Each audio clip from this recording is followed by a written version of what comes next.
Magandang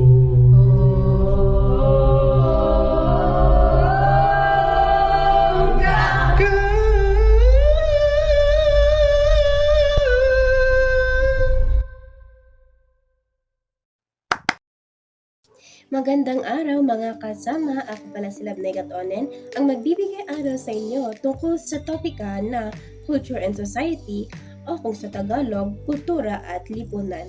Ano nga ba ang mga ito? Ang kultura na tinukoy ni Williams ay ang masalimuot na web ng mga relasyon na humuhubog sa ating paraan ng pamumuhay. Ang lipunan naman sa kabilang banda ang sumasaklaw sa mga individual na nakatali sa magkakaibang paniniwala at gawi na bumubuo sa gulugod ng pagkakakilanlang kultural. Sa lipunan, nakikipag-ugnayan ang mga tao sa loob ng isang karaniwang balangkas ng kultura, etniko man, batay sa kasarian o geographikal.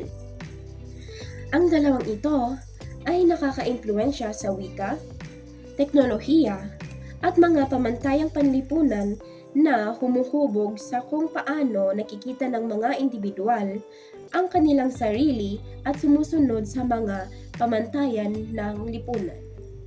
Ang kultura ay nagdidikta ng kaugalian sa pag-uugali na pinasa sa mga henerasyon, habang ang lipunan ay nagbubuklod sa mga individual batay sa mga kultural na kaugnayan.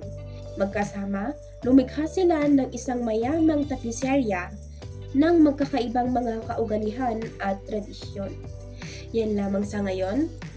Manatiling nakatutok sa susunod na video at laging tandaan, hindi ka lang kom ka.